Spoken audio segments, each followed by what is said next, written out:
Apa yang dikirimkan oleh negara-negara Arab ke Gaza? Makanan. Bukan. Kain kafan. Ingat kan? Oh. Kain kafan. Iya. Bagaimana musuh-musuh kita di backup oleh senjata, kita di Gaza di backup oleh kain kafan. Oke, niatnya bagus kan. Tapi kan seolah kita bisa melihat dari pesan berbeda, seolah mengatakan udah kok mati aja lah, ini kain kafan buat kalian. Tugas jurnalis, itulah kenapa sampai hari ini 188 jurnalis Gaza itu dibunuh oleh Zionis.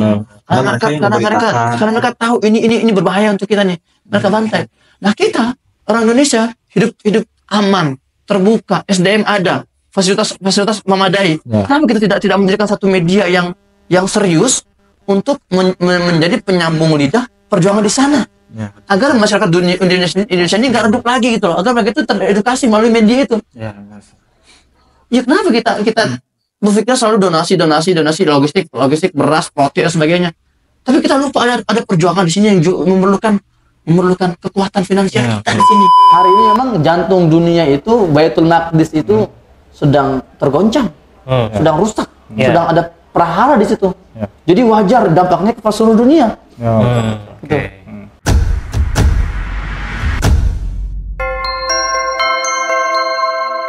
Assalamualaikum warahmatullahi wabarakatuh, teman-teman. Selamat datang kembali di Ngaji Bareng Perspektif. Nah, hari ini kita kedatangan tamu yang istimewa, spesial banget, yang sudah melalulang, mungkin pernah lewat juga di timeline teman-teman, di FYP-nya teman-teman, di mana terkait saudara-saudara kita yang sedang berada di Gaza gitu ya.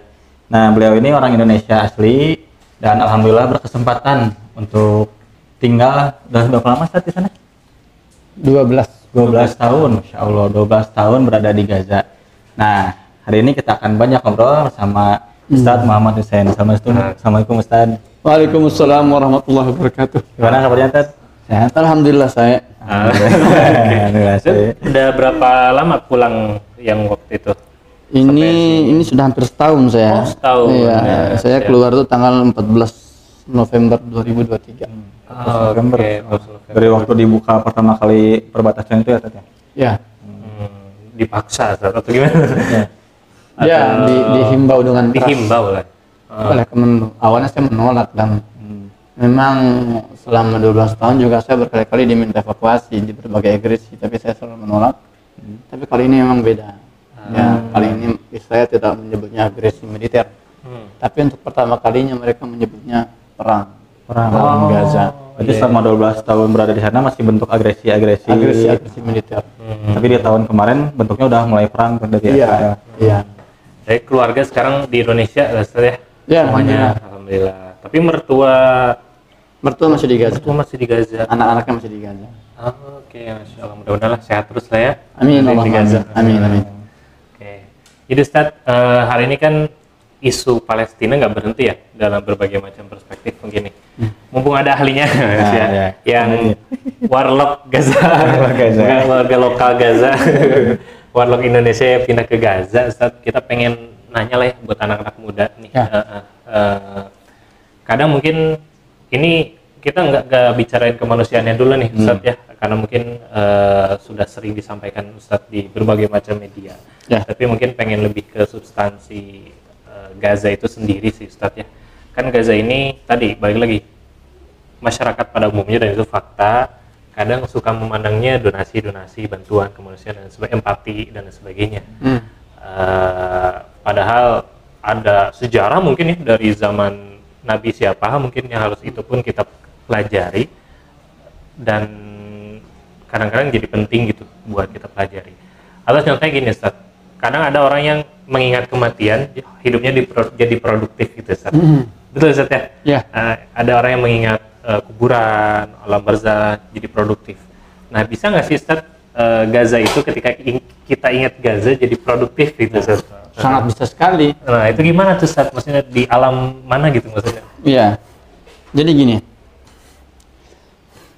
kita sebagai generasi muslim harus kritis melihat kenapa kok Gaza, kenapa kok Palestina yang menjadi isu terbesar umat manusia dalam beberapa dekade kali ini, hari ini. Israel bukan sebuah negara, tapi ini proyek kolonial dari negara-negara kolonial barat Ya, memang mereka itu meletakkan entitas untuk menjaga hegemoni ya di kawasan. Dan artinya kalau siapa yang menguasai hegemoni di kawasan itu, maka dia menguasai hegemoni, memiliki hegemoni dan dominasi di seluruh dunia. Nah, kita sebagai generasi umat Islam harus kritis, kok bisa gitu. Emang ada apa di situ? Kenapa di situ? Iya. Ada apa di situ? Kenapa nggak di Garut misalnya? Atau di Mekah sekalian gitu ya. Kenapa di Leles? Murah. Kenapa di Gaza? Kenapa di Gaza? Nah, pertanyaan kenapa ini akan menuntun kita untuk ya membaca referensi-referensi ya, sejarah buku politik. Tapi menurut antum buku apa, referensi apa yang harus kita sambangi pertama kali ketika kita mau menjawab pertanyaan why ini, kenapa ini? Quran. Al-Quran. Karena tadi Ustadz mengawali dengan sebagai seorang Muslim. Nah, iya, Al-Quran. Kita harus mencari tahu ini wilayah Palestina ini apa sih gitu loh. Yeah. Apa kelebihannya sih? Al-Quran sebagai sumber keilmuan dunia, bukan hanya umat Islam ya. Otoritatif Iya. dia. Pasti ada jawabannya di situ. Nah, tugas kita untuk bertanya kepada Al-Quran, apa keistimewaan wilayah itu? Ya. Nah, kita akan dapatkan dan akan banyak kita dapatkan di situ. Kalau menurut Profesor Dr. Abdul Fattah Al-Waisi, beliau dibantu oleh teman-teman para mufassirnya, ahli tafsir kontemporer dalam melakukan riset mengenai hubungan antara Al-Quran dengan Baitul Maqdis. Mereka menemukan fakta bahwa sepertiga Al-Quran itu isinya membahas Baitul Maqdis. Wah, sepertiganya Ustaz ya. Sepertiganya. Jadi kalau Al-Quran ada 6.250 sekian ayat, maka 2000 di antara itu bisa ada Baitul Maqdis. Bayangkan loh. Artinya itu sepertiga. Nggak ada Allah SWT membahas kawasan selain Baitul Maqdis banyak itu. Iya, benar. Mungkin dikaitkan dengan asbabun nuzul, orang bisa sejarah-sejarahnya di mana. Iya, penghuni-penghuninya, kemudian juga wilayah-wilayah yang contoh. Ya, dalam surat Al-Anbiya ayat 81. Ya, Allah berfirman, "A'udzubillahi minasyaitonir rajim. Bismillahirrahmanirrahim. Wa najjaynahu wa lutan ilal ardi allati barakna fiha lil alamin." Wa najjaynahu, dan kami telah selamatkan Ibrahim alaihissalam, wa Lutan, dan Nabi Lut alaihissalam. Jadi dua, Ibrahim dan Lut Allah selamatkan ke sebuah negeri yang kami berkahi dalamnya untuk seluruh alam semesta. Penundukannya bukan hanya di area situ ya Ustaz ya. Jadi dari ayat itu kita bisa menyimpulkan dengan sangat mudah, karena ada ayat-ayat yang tidak memerlukan takwil atau tafsir mendalam. Cukup kita baca Allah menurunkan Al-Quran dengan sifatnya mudah untuk difahami. Ini kita untuk mudah difahami nih. Ya. Ketika Allah mengatakan bahwa negeri yang didatangi oleh Nabi Ibrahim itu adalah pusat keberkahan alam semesta. Itu artinya kan? Dari sini kita bisa menyimpulkan, oh ternyata apa yang terjadi di tanah itu berdampak pada alam semesta. Ketika alam semesta, oke lah kita bicara alam semesta, kita bicara sektor yang lebih sempit ya, dunia. Ya. Bumi. Artinya kalau alam semesta, dunia kan termasuk kan? Yeah. Bumi termasuk ya. Ketika dunia ini goncang, fitnah merajalela, kerusakan di mana-mana, yang harus pertama kali diidentifikasi adalah gimana jantung dunianya ini. Iya, betul. Oh, ternyata hari ini memang jantung dunia itu, Baitul Maqdis itu sedang tergoncang, sedang rusak, sedang ada prahara di situ. Jadi wajar dampaknya ke seluruh dunia. Gitu. Dari situ kita bisa menilai, oh berarti untuk memperbaiki ya stabilitas keamanan dunia, kedamaian dunia dalam segala aspek. Ya kita harus mulai dari situ. benahi dulu di situ tuh. Di tanah yang keberkahannya itu untuk alam semesta itu. Yang tidak lain adalah Baitul Maqdis. Nah, kalau kabar tadi tentang Baitul Maqdis adalah jantung dunia itu berarti terdengar juga ya umat Yahudi, umat Nasrani gitu kan. Mereka memahami itu. Makanya ke situ Ustaz. Iya kan orang Yahudi itu orang utul kitab ya, alladzina utul kitab, ahlul kitab. Mereka itu orang yang membaca Al-Qur'an, tapi mereka itu tidak mengimani itu, mereka itu membaca, mereka paham ada fakta-fakta yang mereka yakini. Hanya mereka tidak mengimani ketuhanan Allah Subhanahu wa taala. Tapi mereka banyak menjadikan Al-Quran ini sumber untuk membangun peradaban mereka. Justru makanya di Quran ya sudah. Mereka ngambil dari Al-Quran gitu. Iya. Ada misalnya hadis lain ya. Kalau kita bicara Al-Quran tadi sudah.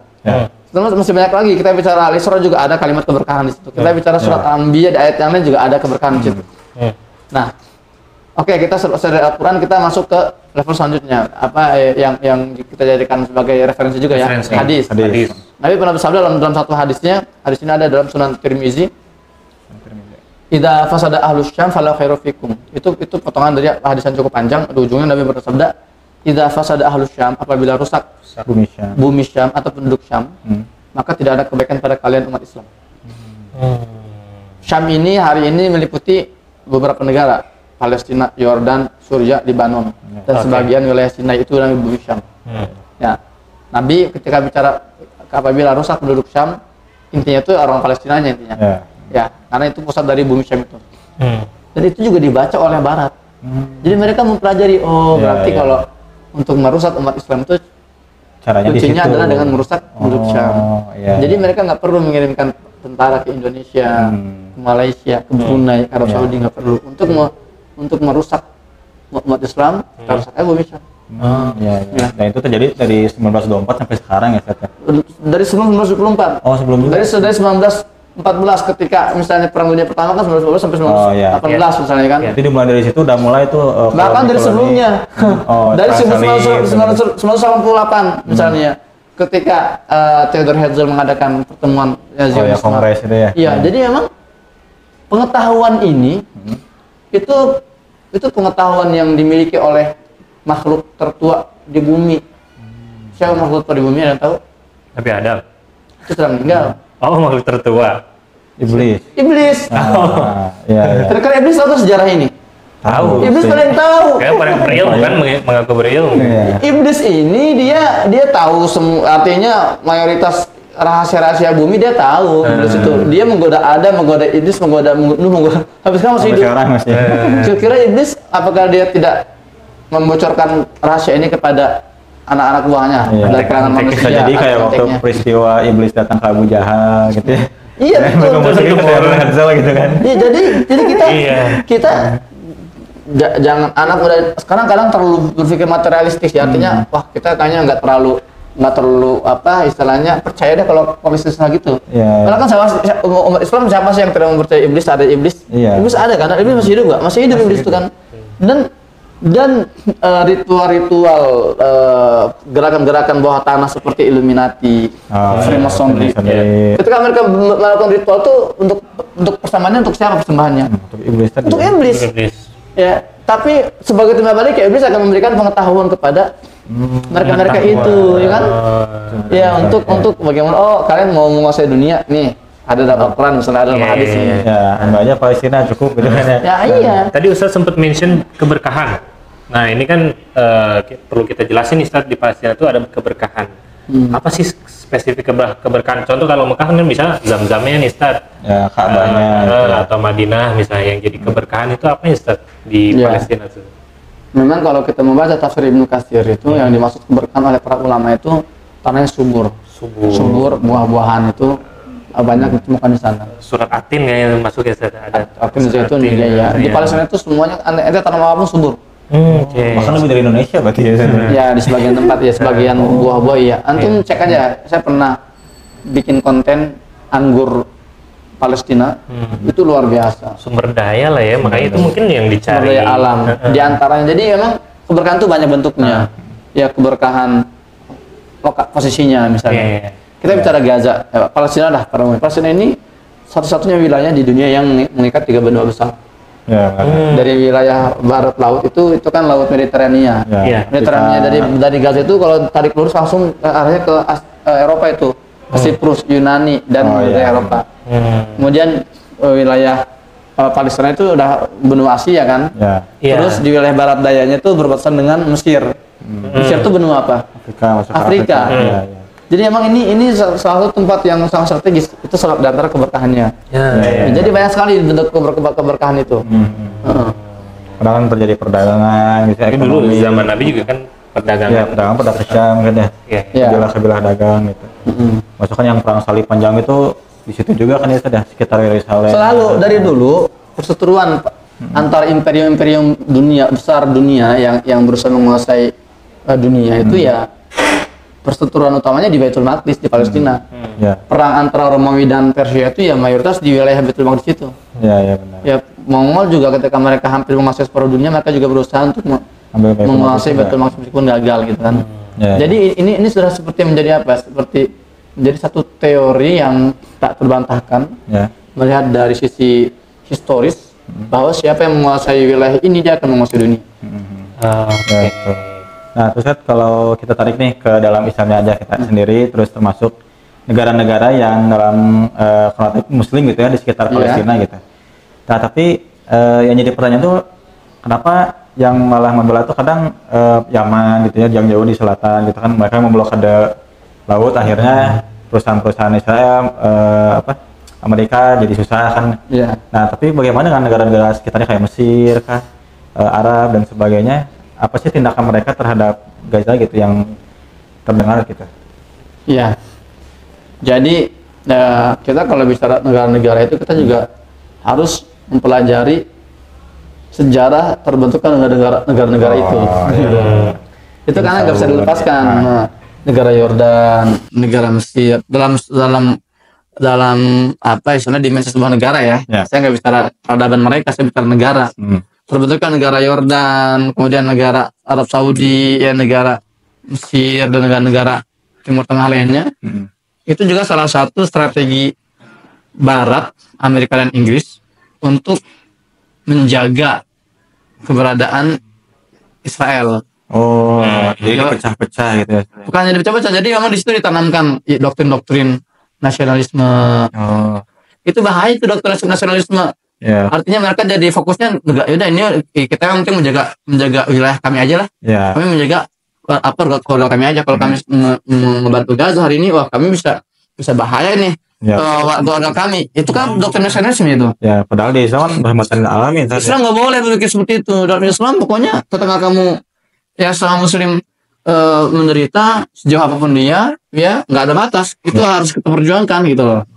Ya kan. Nah, jadi negara-negara itu yang memang sekarang sedang teruji. Bukan mereka, kita pun seperti itu. Kita kalau saya bicara tentang negara-negara kita Indonesia, kurang greget apa itu tentara Indonesia itu mau jihad ke Gaza.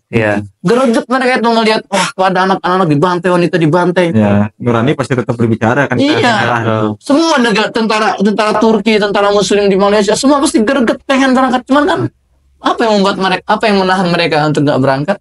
Sistem yang dibangun oleh Barat ini. Kita udah mencakup semua dunia ya. Makanya kalau kita membaca sejarah, sebelum mereka itu mendirikan negara Yahudi, mereka membangun sistem ini dulu. Sistem melemahkan umat Islam. Sistem yang menyokong agenda mereka mendirikan negara Zionis ini.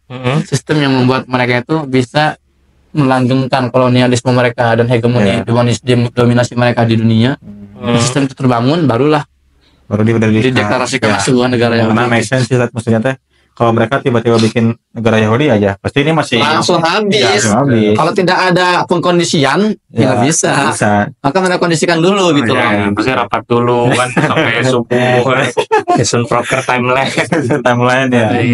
Program. Akhirnya berarti ya saya jadi paham sih sekarang gitu maksudnya, karena kenapa dunia tuh banyak kan demo ya, kita lihat juga demo-demo di negara Barat, di negara kita, tapi maksudnya teh ya itu hanya suara aja yang terdengar gitu. Tetap sistem ya yang sistem. Jadi kan mereka tuh licik sekali mereka itu. Setelah mereka berhasil ya menghancurkan Turki Utsmani dalam Perang Dunia Pertama gitu kan, akhirnya mereka menguasai wilayah-wilayah bumi Syam setelah adanya perjanjian Sykes-Picot itu ya. Prancis, kemudian juga Spanyol dibagi-bagi, Italia dibagi-bagi negara-negara Syam itu. Lalu mereka masuk ke tahap selanjutnya, Perang Dunia Kedua, yang berakhir dengan tadi itu pembentukan sistem kenegaraan itu. Nah, jadi mereka memberikan kemerdekaan semua. Kamu Tunisia, selamat kamu sekarang sudah merdeka ya. Ini penjaranya, ini teritorial kamu, ini garis demarkasi kamu. Ya, ini rakyat kamu. Awas, ini bahkan mereka berikan juga kesempatan untuk membuat lagu kebangsaan gitu ya. Ya Tunisia, ini hanya buat kamu, ini buat kamu Jordan, ini buat kamu Mesir, ini buat kamu. Awas, kalian sudah punya negara nih ya, kalian sudah punya masyarakat sendiri ya. Kalau nanti kami mau membantai Palestina, membantai Gaza, kalian jangan bergerak. Kalau kalian mau bergerak, kalau kalian mau bergerak, ya lapornya ke PBB aja. Gitu kan? Kan? Oh iya. Jangan mereka sendiri, kita sudah ada PBB nih, Polisi Dunia, gitu ya. Terus ini sekarang relate nggak? Relate sekali. Jadi kalau kalian mau marahnya dalam bentuk demo silakan, gitu ya. Boikot silakan. Tapi awas jangan hakim sendiri. Kalau enggak nanti ya gitu. Ya oke. Lah bisa dialih. Berarti itu jadi pembuktian hadis Rasul ya, ketika nanti suatu hari umat Islam bakal seperti makanan di atas meja. Maksudnya kayak gitu. Oh yang wahan itu Ustaz. Ya. Itu bukan. Maksudnya nyambung nggak Ustaz? Ya relate. Jadi itu hadis itu dari Sauban itu seorang pembantu Nabi SAW. Dia mendengar Nabi bersabda di depan para sahabat, yushikul umamu antada alaikum kama tadal aklatu ila qasatiha. Kata Nabi, nanti sudah dekat masa di mana kalian itu akan jadi bancaan. Terus bancaan itu bancaan itu apa, santapan. Ya, santapan. Ya, kalau di Jawa itu dulu kalau saya mondok di Jawa, bancaan itu apa, makanan di apa, nampan gitu ya, terus dimakan bareng-bareng. Pada kalau itu padangan lah, padangan ya. Kita stres tuh. Ntar kamu akan jadi liwetan negara-negara musuh-musuh kamu. Seperti halnya segerombolan hewan buas yang memangsa buruannya. Nah, salah sahabat bertanya, hal min qillatin nahnu yawmaidin Rasulullah. Rasulullah, kok kamu jadi liwetan, kok kamu jadi keroyokan mereka? Ya, apakah karena hari itu kami sedikit? Kalau saya boleh menerjemahkan keheranan mereka juga sebetulnya kan janjikan oleh Nabi SAW bahwa kalian akan jadi umat yang besar, bangsa yang besar, keluarga besar. Loh, kok kita malah jadi bancaan? Apakah hari itu kami sedikit sehingga kami jadi buruan? Apa kata Nabi SAW? Bal antum kasir.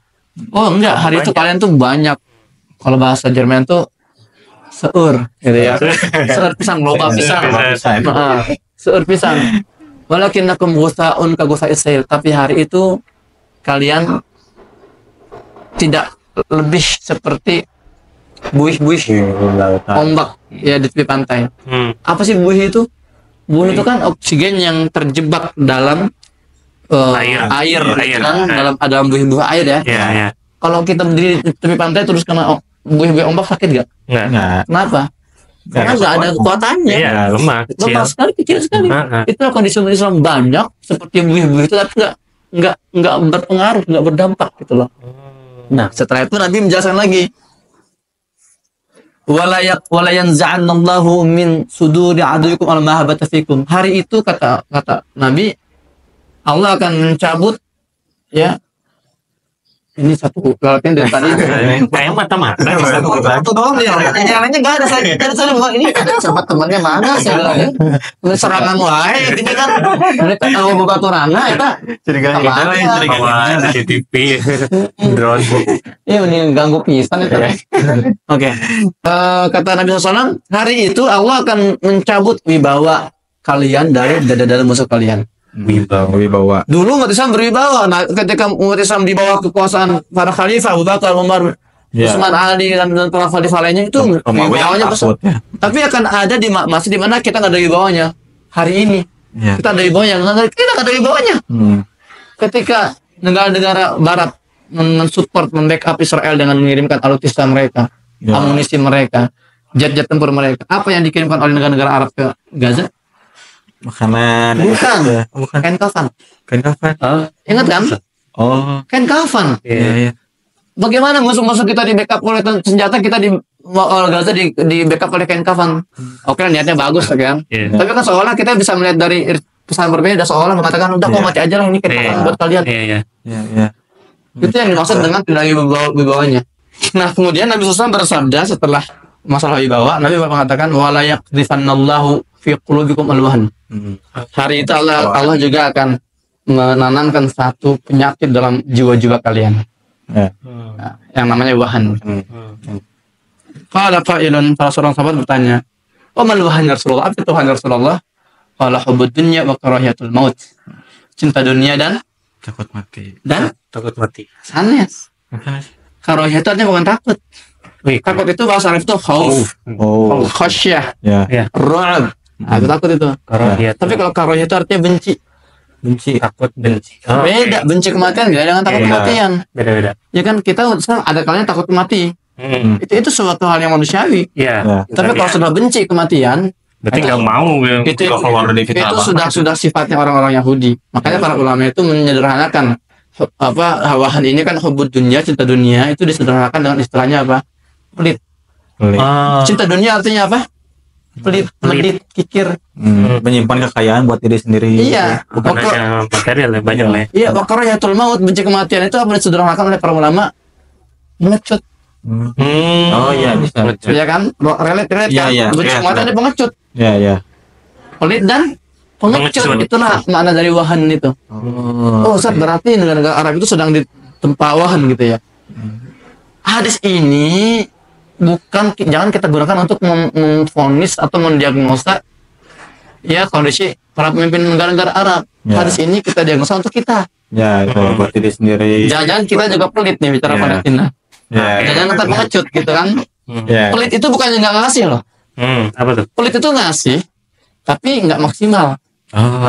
Ya. Ya, orang punya miliaran rupiah, ketika untuk Mobil. makannya nggak tanggung-tanggung, mau sekali makan 10 juta, untuk rekreasi anak 30 juta, tapi ketika bicara Palestina, sejuta aja cukup. Ya, betul. Itu Ada tuh. itu juga pelit namanya itu. Pelit. Itu banyak gak terjadi di kita. Oh, Banyak. lebih milih buat alokasi materialis daripada buat ukhrawi gitu. Karena perjuangan inti kita, Iya. gitu loh. Ya, jadi kenapa ada orang-orang pelit di dunia di dalam tubuh umat Islam bicara Baitul Maqdis, Masjidil Aqsa misalnya? Ya. Karena kegagalpahaman kita untuk memahami bahwa ini adalah isu prioritas. Betul. Orang kalau menganggap ini nggak prioritas, ya udah ini mah ya kita bantu aja nih 1 juta 2 juta silakan. Iya. Tapi kalau sudah melihat ini isu ini adalah perjuangan kita kewajiban kita membebaskan Masjidil Aqsa, menguatkan para pejuang. Kalau kita melihat negara-negara Barat itu, negara-negara Eropa, mereka mendukung penjajahan dengan sedemikian rupa dengan totalitas, betul ya? Iya. Pernah gak mendengar Amerika kirimkan misalnya Ya. jet tempur, jet Kapal Indo. apa misalnya Amerika kirimkan jet tempur rongsokan? Iya. Pernah gak? Enggak. Jerman mengirimkan misalnya amunisi tahun Yang bekas. Second. Mereka Barat itu ketika mereka mendukung mensupport Israel, mereka memberikan support terbaik yang mereka punya. Dan itu bukan apa kaleng-kaleng gitu ya. Ya. Kalau mereka bantu finansial, mereka kirimkan dengan dana yang tidak sedikit. Kenapa? Karena Barat itu tahu bahwa bagi kami prioritas kami untuk menjaga Israel, karena Israel ini adalah jaminan dominasi kita di dunia. Oh iya. Jadi mereka harus rela menggelontorkan uang sebesar apapun untuk menjaga dominasi mereka. Ya. Tapi kita umat Islam, kenapa kita masih memberikan yang sisa untuk Palestina? Ya, karena kita masih menganggap wah ini kurang prioritas ini. Ada bahasa gini Ustaz, di netizen nih. Mudah banyak yang komen di TikTok, di Isu-isu Instagram yang bantuan itu. Ngapain jauh-jauh bantu orang lain? Negara sendiri juga. Perut sendiri, negara sendiri. Nah, bagaimana Ustaz memandang kalimat Dari gaya bahasa itu jelas bahasa orang-orang tak nggak berpendidikan, orang-orang yang memang egoisme tinggi dan yang terkurung dalam tempurung pemikirannya. Ya. Orang kalau sudah ada bahasa-bahasa ngapain sih jauh-jauh membantu Palestina, orang di negara kita juga membutuhkan. Nanti ya, ketika ada satu bencana alam misalnya di pulau lain, Pulau Sulawesi misalnya, apa sih sosok bantu pulau itu pulau kita juga masih banyak yang miskin. Ya, udah masuk Ya kan? logikanya itu. Nanti ketika akhirnya di Pulau Jawa sendiri ada provinsi, misalnya provinsi Jawa, ini di Pulau Jawa ya, ada provinsi Jawa Timur misalnya yang bencana. Provinsi Jawa bantu Jawa Timur, orang Jawa Barat juga masih banyak membutuhkan. Ya. Terus saya mengucut. Kayak gitu. Ya. Sampai nanti misalnya ada pembantu dia yang kekurangan, nggak bisa bantu Jawa bantu apa tetangga kita gitu ya. Orang kita juga masih membutuhkan. Sampai kapan dia agama seperti itu gitu loh. Ujungnya jadi ke situ ya. Jadi itu bentuk pemikiran orang-orang yang mohon maaf ya, yang sumbu pendek gitu loh, yang nggak berpendidikan seperti itu harinya. Ya. Tapi kita kan nggak seperti itu. Ya. Dan insya Allah mayoritas umat Islam dan masyarakat Indonesia nggak seperti itu. Ada juga yang nanya, Ustaz, Ngapain sih jauh-jauh bantu Palestina, kan masih banyak kemiskinan di Indonesia. Gimana cara jawabnya, Mister? Tugas saya sebagai seorang WNI warga negara Indonesia, saya sudah menunaikan kewajiban saya untuk memberantas kemiskinan. Dengan cara apa? Membayar pajak. Iya kan? Ya. Saya bayar pajak buat apa? Makan di restoran ada pajaknya. Ada. Ya, beli mobil ada pajaknya. Ya kan, mau berobat ada pajaknya. Ya, pajak itu kan sebetulnya diperuntukkan untuk memberantas kemiskinan kan? Iya enggak? Ya. Dan kita sudah bergerak di situ. Cuman sekarang masalahnya di pengelolanya, pemerintahnya. Kenapa pajak itu malah dikorupsi? Ya, benar. Jadi kalau kalian mau marah, ya mau menggerutu masalah kemiskinan di Indonesia, ya salah alamat, jangan ke saya. Ya, benar. Tapi ke presiden. Kalau saya sebagai warga negara, saya sudah menunaikan kewajiban saya membayar pajak gitu loh. Nah, saya punya uang sisa, ya itu hak saya. Saya mau bantu mereka yang kelaparan di sana, itu bukan urusan ente gitu. Ya, betul. Karena kewajibannya udah gugur, terus ya udah tinggal tadi si pemerintahan ini kan regulatornya. Iya. Yang harusnya menjalankan kewajiban. Iya betul. Kok nggak malah kita rakyat untuk di mensejahterakan masalah kita. Tapi ada lagi nggak Seth, misalnya motivasi ya, dorongan atau kewajiban atau perintah dari Allah nih buat anak muda atau dari Nabi itu sendiri, ya berkaitan mungkin jauhnya dengan Palestina, tapi lebih substansinya supaya si anak muda tadi produktif, belajar Islam, atau mungkin dalam perspektif akidahnya gimana sih Seth, supaya tadi anak muda ini ya bangun, mereka bangkit gitu Seth, produktif kan, mudahnya bangkit bangun tuh produktif hari ini relate-nya gitu Seth. Begini ya, anak muda ini punya kecenderungan untuk punya mental kompetisi. Kompetitif. Ya betul ya. Anak muda itu kan gitu kan, pokoknya ya saya harus menang kalau misalnya dalam perlombaan. Itulah kenapa Pak kebanyakan segmentasi game-game online itu kan anak muda ya kan. Karena anak muda itu punya ini saya harus menang nih. Bagaimana itu sebuah dignity gitu ya. Sebuah harga diri gitu kan. Nah, tugas kita hari ini membangunkan mereka. Ente mau kompetisi, ayo kita kompetisi serius yang sungguhan. Apa itu? Nah, kita ikut terlibat dalam menulis ya arah peradaban masa depan. Gimana cara mengubahnya? Kita ikut terlibat dalam geopolitik hari ini. Iya enggak? Kenapa? Sudah? Ya, belum. Jadi mic-nya bisa ya. Terlibat geopolitik. Iya. Jadi gini, ente mau sampai kapan jadi anak-anak muda yang nggak punya ambisi? Atau ente punya ambisinya remeh-temeh misalnya. Ambisinya apa sih? Ente mau jadi apa sih anak muda ini? Kita nih anak muda ini kan kita punya kelebihan ya dari fase-fase umur yang lain kan. Kuat, kita punya kuat-kuatnya otot kita, lagi sugar-sugarnya badan kita, mata kita tajamnya. Ini mau kita manfaatkan untuk apa? Untuk mencapai prestasi game online yang itu semu.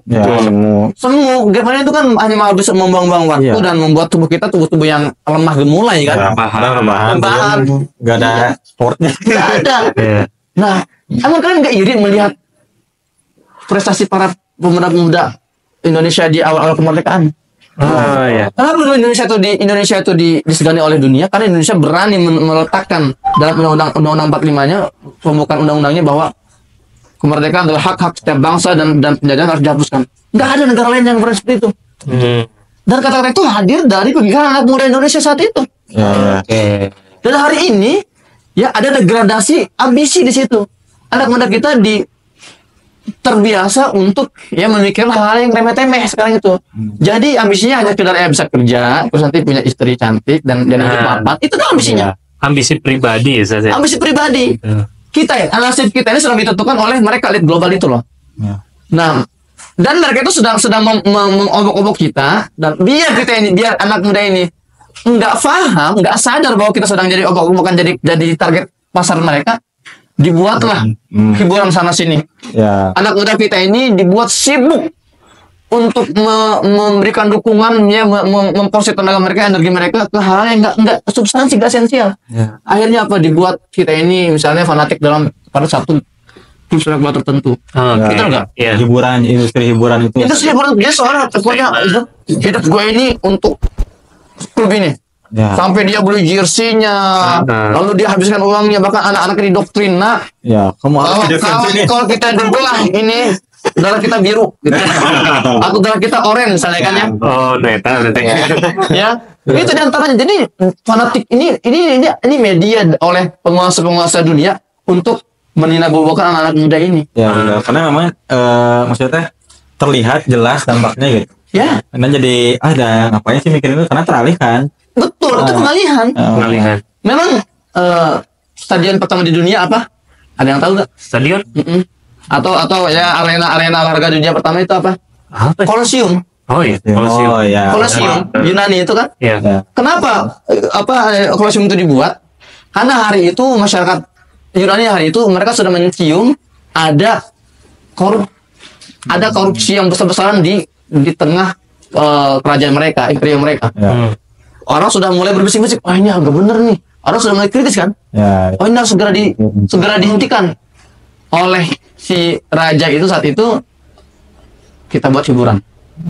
Dibuatlah Kolosium. Ya, ya. Dibuatlah jadi masyarakat ini teralihkan. Ya. Ya. Jadi yang harusnya mereka itu fokus untuk mendikte, mengawal arah kebijakan negara mereka, teralihkan. Wah asik nih, bisa. Iya. Awalnya hiburan menjadi fanatisme di situ kan. Ya, benar. Sama ya dengan film juga kan. Sekarang ya selain misalnya tadi kita bicara sepak bola, dunia sepak bola atau dunia olahraga lain, kemudian ada lagi hiburan berupa anime gitu ya. Wibul. Orang itu dibuat tuh, orang Jepang itu membuat anime itu sebetulnya itu untuk memotivasi anak-anak muda mereka agar punya motivasi lebih. Ya. Itulah kenapa jalur ceritanya gitu aja kan. Ya. Dari from zero to hero. Ya. Naruto seorang anak bocah nakal yang selalu gagal, nggak pernah lulus kalau ujian apa kayak ujian Jujutsu gitu kan. Ya. Tapi terus ulang lagi. karena dia punya ambisi besar menjadi seorang kepala desa, Ya. gitu kan. Oh iya. Apa namanya itu Hokage itu kan kepala desa daun itu ya. Akhirnya dia berlatih dan dia upgrade levelnya sampailah dia menjadi Hokage. Iya. Sama seperti ada seorang anak badung, anak bandel, cerewet, nggak bisa berenang. Tapi dia mau jadi apa? Raja bajak laut. Iya. Kira-kira masuk nggak tuh? Orang nggak bisa berenang tapi dia mau jadi raja bajak laut. Ya. Itu kan kelemahan terbesar seorang orang mau jadi pelaut harus bisa berenang dong. Ya, benar. Tapi kelemahan itu tidak menyurutkan semangat dia. Akhirnya dia menjadi benar-benar menjadi Dia banyak banget. iya, Yonko sudah kalah oleh dia kan saat itu kan. Iya. Nah, sebetulnya orang Jepang itu para penulis anime itu, manga itu, mereka ingin menyisipkan pesan-pesan itu gitu loh. Agar anak Jepang itu kalian tuh jangan menganggap diri kalian bukan apa-apa. Kalian tuh istimewa, kalian tuh bisa seperti mereka gitu loh, seperti Kapten Tsubasa, seperti apa itu. Ya. Nah, sampai ke Indonesia, orang Indonesia Pokoknya salah. nah, kemudian bukannya doang, saya ditangkap. Iya, benar. Akhirnya fanatisme, sampainya mereka pakainya udah kayak wah, kalau lagi ada cosplay itu ya, sampai bayar mahal-mahal, sampai make upnya tuh berjam-jam, dan bapak harus sholat, harus wudu. Iya. Paham, Zat, paham. Ya kan ya. Iya, paham. Jadi ya awalnya hiburan itu kita ambil hikmahnya aja, tapi kita Malah jadi tumpul otaknya malah terlena masuk ke situ. itu banyak seperti itu.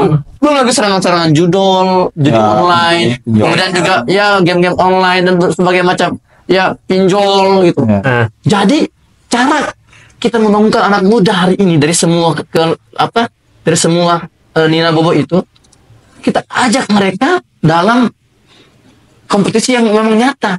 Ayo bro, kita anak muda, kita nggak mau sama jadi domba-domba seperti ini.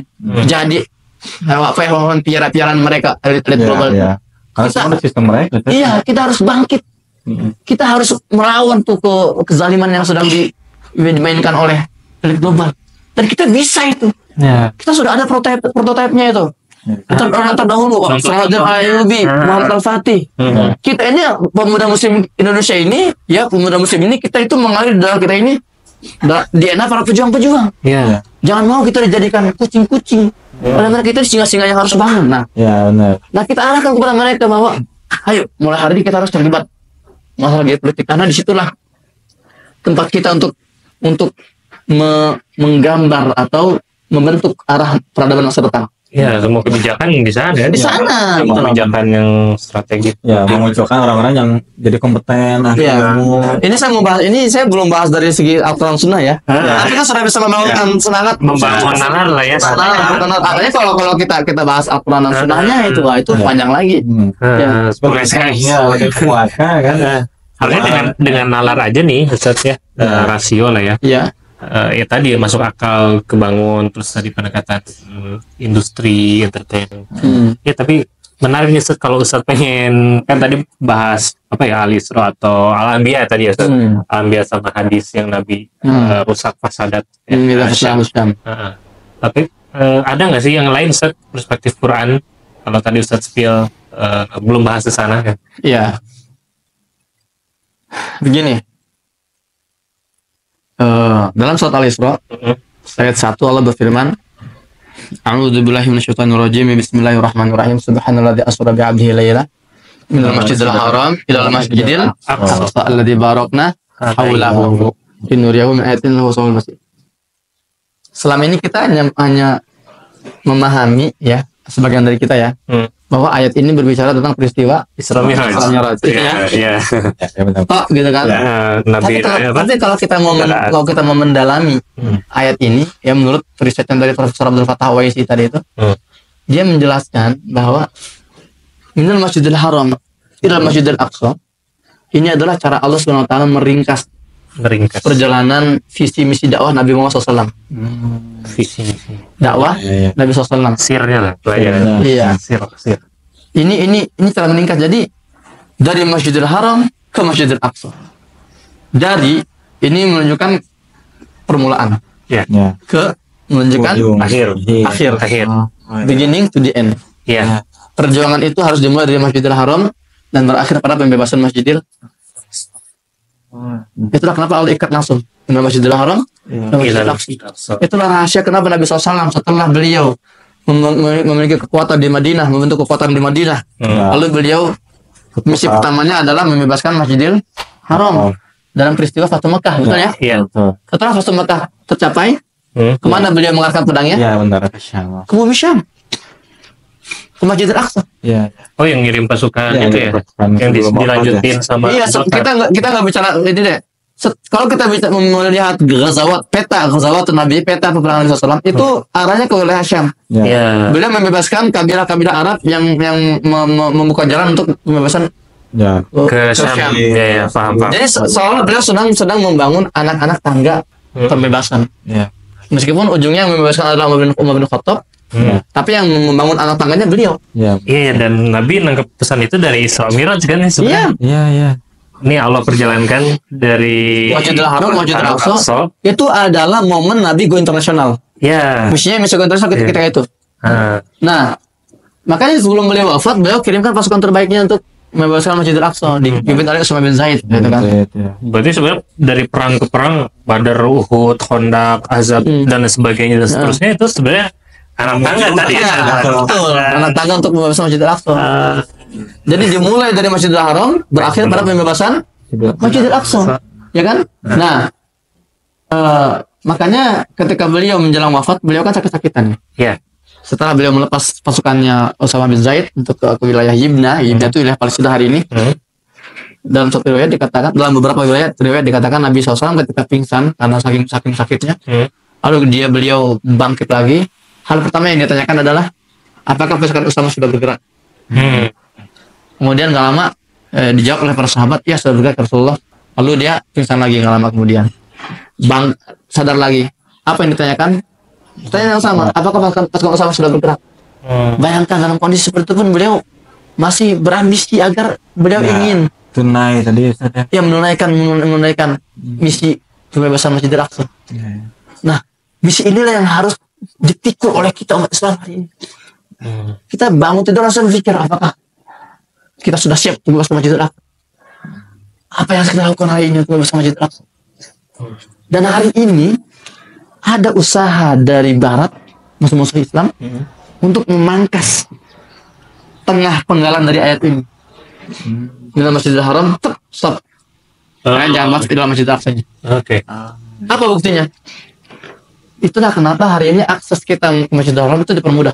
Oh, nah. Ya. Ada nggak barat misalnya mempersulit umat Islam umrah itu? Enggak. Ada nggak barat mempersulit haji itu? Nggak ada. Kalian ente mau umrah berapa kali setahun? 10 kali. Bisa. Apa tuh? Umrah backpacker juga bisa. Silakan. Kita mau jenis umrah apapun, mau goes tuh ala Masjid Haram bisa nggak? Jadi Bisa itu. bisa banget. Ya. Kalian mau haji berkali-kali silakan. Ya, Itu memang seolah normal. Kita punya uang. Tapi kalau kita telisik lebih dalam, itu sedang meledakan kita dari Masjidil Aqsa. ada maksud terselubung itu ya. Iya. Ya. Supaya apa ya? Supaya lupa. Supaya lupa. Antum perhatikan, umrah itu sunnah atau wajib? Sunat. Sunnah sekali itu cukup sekali doang kan? Iya. Membebaskan Masjidil Aqsa sunnah atau wajib? Ya, jadi wajib tadi dia. Wajib. Itu kewajiban kita untuk apa membebaskan Masjidil Aqsa itu kewajiban itu sudah ijma ulama seluruh dunia. Jadi cita-cita baru sama saja. Sekarang kenapa kita ini banyak yang menonjolkan yang sunnah daripada yang wajib? Untuk apa kita umrah berkali-kali sementara kita tahu di sana darah-darah umat Islam sedang mengalir deras, anak-anak dibunuhi. Kita punya uang nih, kita melihat warga Gaza kelaparan, ya. Kita punya uang 30 juta. Kita malah umrah mendoakan ya Allah berikanlah makanan kepada warga Gaza. Ya, Lah, duit 30 juta ini kan kenapa nggak kita kirim aja buat makanan? Ya. Lebih logis itu sebenarnya. Kan ini kan jadi apa istilahnya itu ironi. Iya. Kita punya kemampuan memberi makan mereka. Dari alih-alih kita kasih makan, uangnya kita bawa untuk umroh, doa di situ ya Allah berilah mereka makanan. Iya. Ironi gak? Ironi. Bisa beramal langsung padahal dia dengan kasih uang yang sama. Bukan ironi, cacat logika. Logika sebetulnya. Logika evaluasi, logika evaluasi itu namanya. Nah itu yang saya katakan memang kalau kita telisik lebih dalam ini ada usaha dari barat agar kita tuh fokusnya ke Masjidil Haram, Masjid Nabawi itu aja dua itu.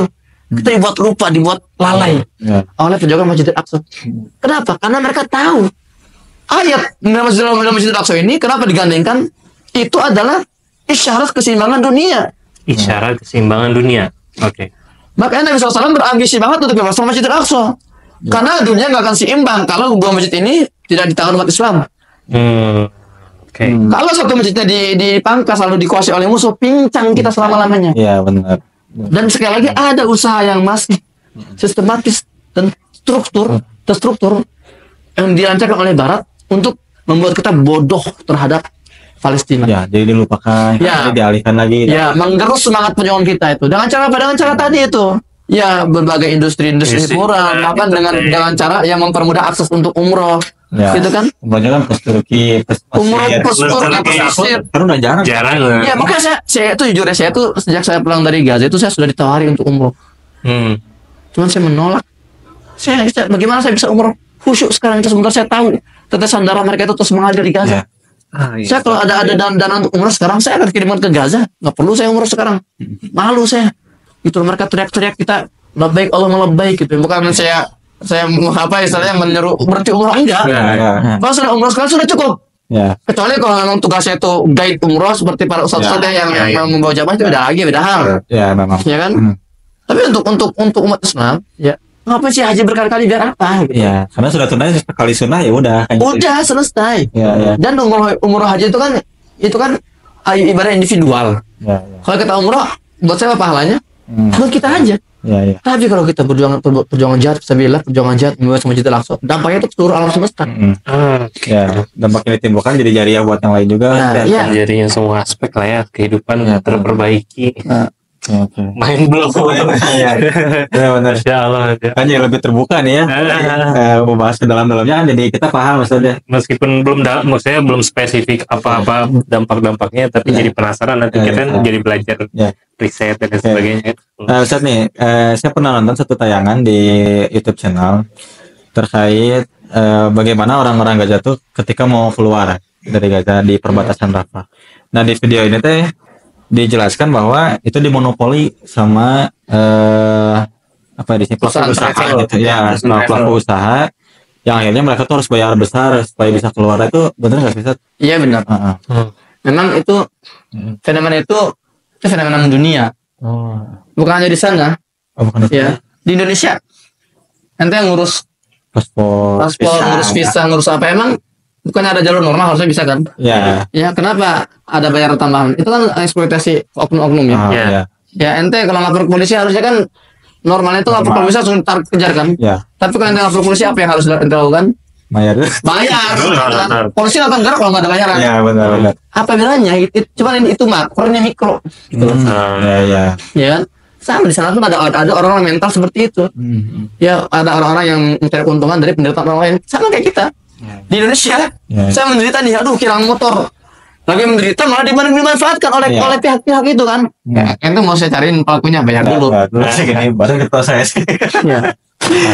Jadi itulah salah satu kerusakan dunia yang sekarang tidak bisa kita hindarkan, tidak bisa kita sangkal. Tapi kalau bicara update sekarang Ustaz, dalam berbagai hal Gaza Palestina itu gimana Ustaz? Yang kondisi infrastruktur atau rencana pembangunan atau apapun lah itu Ustaz, geopolitik atau apa. Sekarang ini sudah masuk hari ke-401. Pemantauan belum selesai. Dari tadi beberapa menit lalu saya baru melihat kiriman dari teman saya di Gaza itu. Di wilayah utara di Jabalia. Satu komplek tuh udah habis 33 nyawa dalam sekali serangan. Bayangkan 33 nyawa itu gak sedikit loh. Seruangan 33 itu kita ada 3 orang meninggal satu hari aja, kita hebohnya luar biasa. Satu kampung ada 3 orang meninggal. Ya Allah, ini 3 orang pisan bisa ada apa? Bayangkan 33 orang satu serangan, bukan satu hari, satu serangan. Belum di tengah, belum di selatan. Itu sampai hari ini. Dan ya apalagi akses bicara tentang bantuan kemanusiaan. Ini kejam sekali memang penjajah ini. Jadi mereka buka akses tapi hanya beberapa kontainer yang boleh masuk. Harusnya Gaza itu hari ini membutuhkan 3.000 kontainer per hari. 3.000 per hari. Kontainer? Iya, bantuan logistik untuk memenuhi kebutuhan minimum lagi untuk masyarakat. Iya. Nah, tapi yang diperbolehkan sekarang cuma berapa puluh, 50, 40, 20 kontainer. Itu pun mereka itu ketika sudah masuk kontainer itu, lalu masyarakat berlari untuk menyambut bantuan itu ditembakin, sengaja. Banyak itu sampai hari ini masih terjadi itu. Jadi masyarakat yang lagi berlari mendatangi titik distribusi itu ditembakin. Jadi bayangkan coba ada satu keluarga tinggal di tenda, sudah 1 tahun tinggal di tenda. Ayahnya mengatakan, "Nah, tunggu dulu ayah mau ngambil bantuan dulu nih, baru nyampe." Iya, oke ayah, kita tunggu di sini. Anaknya ada 5-6 di tenda dengan harapan penuh. Ya, insya Allah kita bisa makan malam hari ini. Tiba-tiba ayah nggak pulang-pulang. Yang ada apa?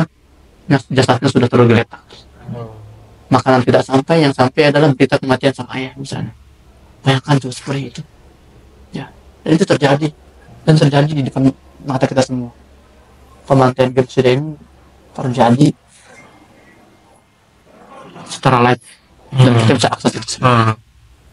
Dan saya selalu katakan bahwa kita umat Islam, kita dunia, kita bertanggung jawab atas terjadinya genosida.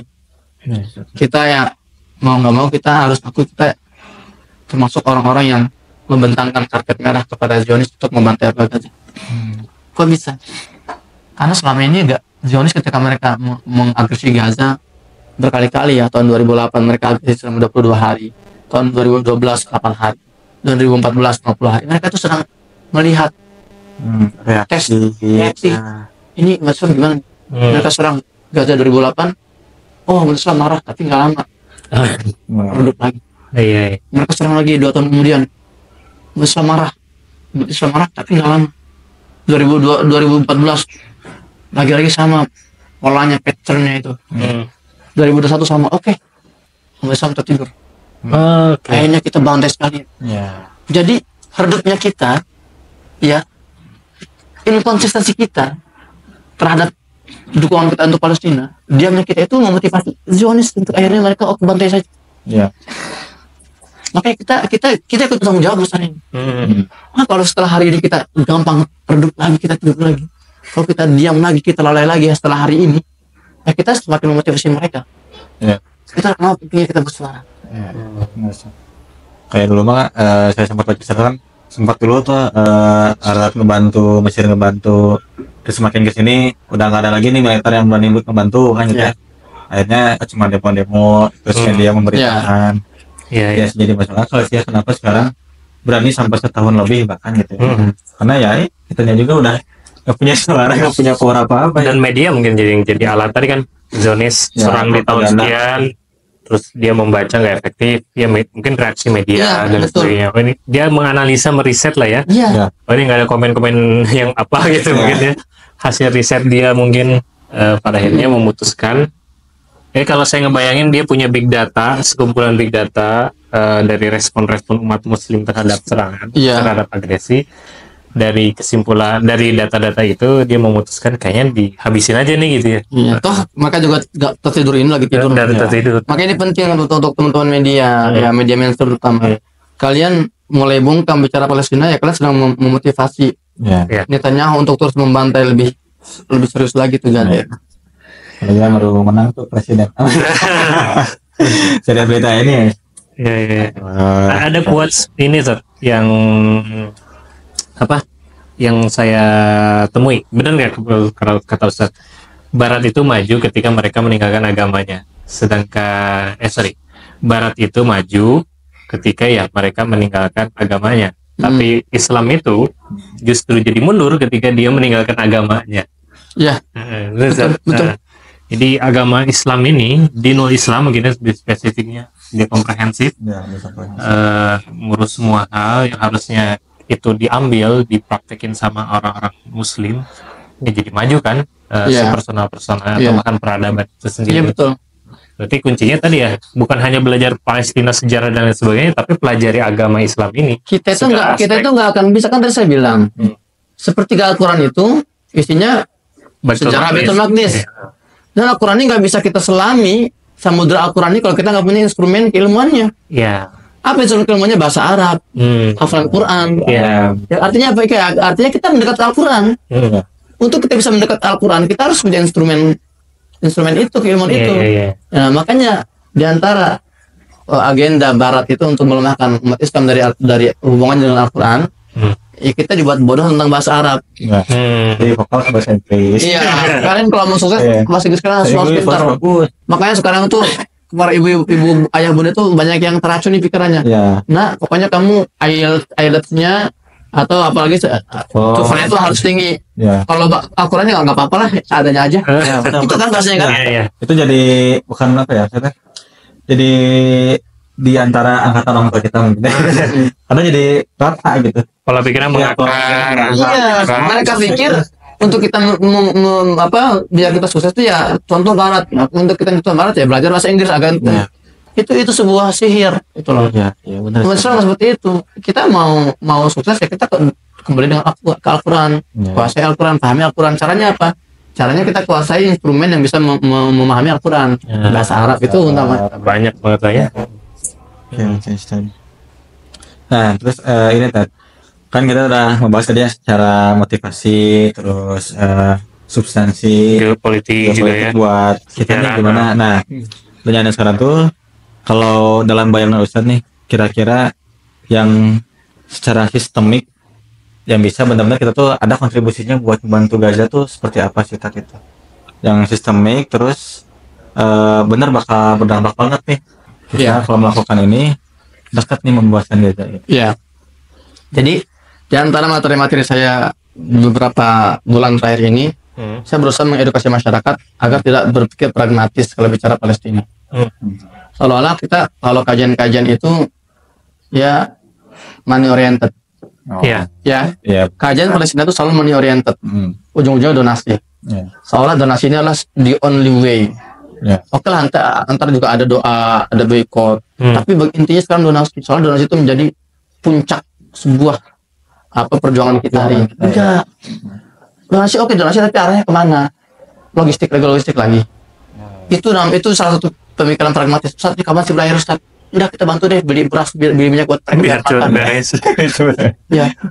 Padahal pembebasan Baitul Maqdis, utang kita untuk mengembalikan Masjidil Aqsa ini adalah sebuah perjuangan yang membutuhkan nafas panjang.